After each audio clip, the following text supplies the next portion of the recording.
భరద్వాజ గారు పవన్ కళ్యాణ్ని సిపిఐ నారాయణ గారు తిట్టారు, హద్దుమీరి మాట్లాడారు అనే టాపిక్ తమ్నైల్స్ కనపడుతున్నాయి. ఎక్కడ, ఎప్పుడు, ఎందుకు, ఎలా జరిగింది అనేది టాపిక్. ఇప్పుడు ఒంగోలులో సిపిఐ పార్టీ రాష్ట్ర మహాసభలు జరిగినాయి. ఓహో, వాళ్ళ సభల్లోనా? Okay okay. వాళ్ళ సభల్లో ఆయన దాని కంక్లూడింగ్ సెషన్లో మాట్లాడుతూ ఆంధ్రప్రదేశ్ రాజకీయాల మీద మాట్లాడుతూ కూటమి ప్రభుత్వం చేస్తున్నటువంటి కార్యక్రమాల మీద ఆయన సమీక్ష చేయాల్సినటువంటి అవసరం ఉంది. పొలిటికల్ విమర్శ. ఓకే. అంటే రాజకీయ విమర్శ రాజకీయాల మీద చేస్తే ఎవరికి ఇబ్బంది లేదు, కానీ ఇది పర్సనల్ ఏరియాలోకి వచ్చేసాడు ఆయన. ఓకే. ఈ పర్సనల్ ఏరియాలోకి వచ్చి అంటే పవన్ కళ్యాణ్ విషయంలో చాలామంది మాట్లాడిందే ఆయన కూడా మాట్లాడాడు. కొత్త విషయం ఏం లేదు. ఓకే. అంటే కొత్త విషయం లేదు అంటే ఇన్ ది కాంటెక్స్ట్ ఆయనకి స్థిరత్వం లేనటువంటి రాజకీయ నిర్ణయాలు.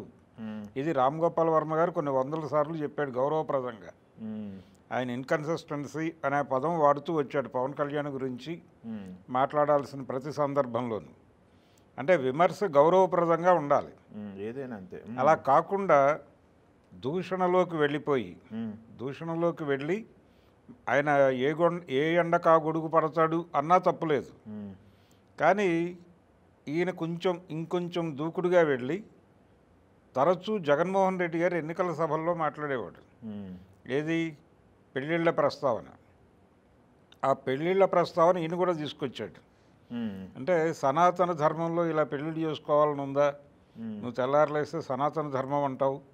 సనాతన ధర్మం అంటే భర్తతో విడిపోయిన తర్వాత, భర్త చనిపోయిన తర్వాత సహగమనం చేయాలి, ఇలాంటివన్నీ కలిపి మాట్లాడేశాడు గందరగోళంగా. ఆయన కాకుండా వాళ్ళ ఫ్యామిలీ మొత్తాన్ని కూడా తిట్టేశాడు, అందరి మీద దాడి చేశాడు. అది కరెక్ట్ కాదు. అంటే పర్సనల్ ఏరియాలకు వెళ్ళి మాట్లాడటమే తప్పు. పెళ్ళిళ్ళ ప్రస్తావన బహిరంగ సభల్లో మాట్లాడటం చాలా తప్పు. అది ఆయన వ్యక్తిగత వ్యవహారం. మీరు రాజకీయాల గురించి మాట్లాడండి. ఆయన ఊసరవెల్లి అన్నారు, ఓకే, అక్కడి వరకు అడ్మిట్ చేయొచ్చు. కానీ పర్సనల్ ఏరియాలోకి వెళ్ళి మాట్లాడటము, సతీ సహగమనము, ఇవన్నీ మాట్లాడటము అనవసరమైనటువంటి వ్యవహారం. ఓకే. అది కేవలం అభిమానుల్ని హర్ట్ చేయటం మాత్రమే కాదు. అంటే పవన్ కళ్యాణ్ అభిమానులు హర్ట్ అయ్యి నారాయణ గారి గురించి నెగిటివ్గా మాట్లాడుతున్నారు అనేది కాదు ఇక్కడ. నారాయణ గారు తన వ్యాఖ్యల ద్వారా తన స్థాయి తనే పడేసుకున్నాడు. అంటే ఆ వేదికకి కూడా ఒక గౌరవం ఉంది.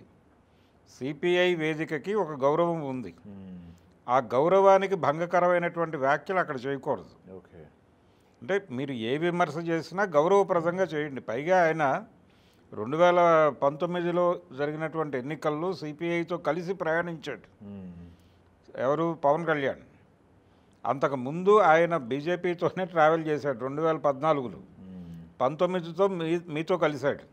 ఆ తర్వాత ఎన్నికల్లో మళ్ళీ బీజేపీతో కలిశాడు. ఆయన బీజేపీతో ట్రావెల్ చేసి వచ్చాడు మీ దగ్గరికి అనే విషయం మీకు తెలుసు కదా. ఆ రోజు మీరు ఎందుకు క్రిటికల్గా ఆపలేదు ఆయన్ని? మీ దగ్గర నుంచి వెళ్ళగానే మళ్ళీ అక్కడికే వెళ్ళాడు ఆయన. కాబట్టి ఆన్ ది వే మార్గమధ్యంలో మీరున్నారు. కాబట్టి మీరు ఆ రోజునే మాట్లాడి ఉండొచ్చు ఆయనతో. అప్పటికే ఈ పెళ్ళిళ్ళు గొడవలు అన్నీ జరిగిపోయి ఉన్నాయి. అప్పుడు మీకు గౌరవప్రదంగా కనిపించింది, ఇప్పుడు ఎందుకు అగౌరవప్రదంగా కనిపిస్తోంది? ఇలాంటి చాలా గందరగోళాలు ఉన్నాయి ఆయన ఉపన్యాసంలో. ఓకే. ఒకటి, గౌరవప్రదమైనటువంటి విమర్శలు చేయలేదు ఆయన ఎవరి గురించి మాట్లాడినా. ముఖ్యంగా పర్సనల్ వ్యవహారాలు వేదికల మీద మాట్లాడటం తప్పు. పెళ్ళికి సంబంధించి పెళ్ళి అనేదానికి విడాకులు అనేటువంటి ఒక చట్టం ఉంది. అవునా? ఆయన చాలా వేదికలపై అంటే జగన్మోహన్ రెడ్డి కూడా మాట్లాడాడు, అది తప్పే. అది తప్పు, ఎవరు మాట్లాడినా తప్పే. ఎందుకంటే విడాకుల కోసం ఒక చట్టం ఉంది. ఆ చట్టాన్ని విమర్శించటం అవుతుంది. ఇప్పుడు పవన్ కళ్యాణ్ గురించి మాట్లాడటం అంటే, పవన్ కళ్యాణ్ పెళ్ళిళ్ళ గురించి మాట్లాడటము అనగా విడాకుల చట్టాన్ని అపహాస్యం చేయటం. అంటే కాన్స్టిట్యూషన్ వయలేషన్ అవుతుంది. అది రాజ్యాంగ ఉల్లంఘన అనే కార్యక్రమం కింద మారుతుంది. అది అలా మాట్లాడినప్పుడు, మొదటిసారి మాట్లాడినప్పుడే ఒక కేసు పడేసి ఉండాలి. అప్పుడు ఆ పని చేయకపోవడం వల్ల ఇప్పుడు ప్రతి వాళ్ళు మాట్లాడుతున్నారు. ఇప్పుడు నారాయణ గారికి అనవసరమైన అప్రస్తుతమైన వ్యవహారం అది. Okay okay. ఆయన అనుకోకుండా అంటే ఆయన పవన్ కళ్యాణ్ గురించి పొలిటికల్గా విమర్శించవచ్చు, రాజకీయ విమర్శ చేయటం తప్పేమీ కాదు. ఆయన స్టాండ్స్ మార్చేస్తున్నాడు, ఆయన కుదురు తక్కువ రాజకీయం, ఇవన్నీ మాట్లాడచ్చు. ఆయన తెల్లారలేస్తే సనాతన ధర్మం అంటాడు, సనాతన ధర్మం మీద విమర్శ చేయటం కూడా అడ్మిసిబుల్లే. కానీ ఈ పెళ్ళిళ్ళ ప్రస్తావన చేసి మాట్లాడటం ఖచ్చితంగా తప్పు. అది చేస్తాడు ఆయన. కాబట్టి దానికి ఆయన సారీ చెప్పాల్సిన అవసరం ఉంది ప్రపంచానికి. పవన్ కళ్యాణ్కి చెప్తాడా చెప్పడా అనేది వేరే గొడవ. ఇలా మాట్లాడటం సరైన పద్ధతి అని నేను అనుకోవడం లేదనే మాట అయినా అనాలి ఆయన. అంటే ఇది మహిళల్ని అలాగే రాజ్యాంగాన్ని కించపరిచేటువంటి వ్యవహారం కూడా. అంటే విడాకుల కోసం ఒక చట్టం ఎందుకుంది? పెళ్ళైన వాళ్ళు కలిసి ఉండడానికి కుదరని పక్షంలో విడిపోవడానికి ఒక అవకాశం ఉంది.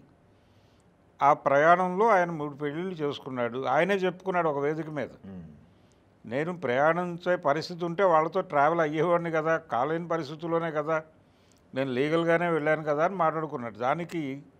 దాని గురించి మాట్లాడటమే పర్సనల్ ప్రైవసీ గొడవ. అదే ఆ పర్సనల్ ప్రైవసీని ఉల్లంఘించి మీరు ఆయన పర్సనల్ జీవితంలోకి వెళ్ళిపోయి మీ ఇష్టం వచ్చినట్టు మీరు సనాతన ధర్మాన్ని దీన్ని మిక్స్ చేసి మాట్లాడితే అలాగా?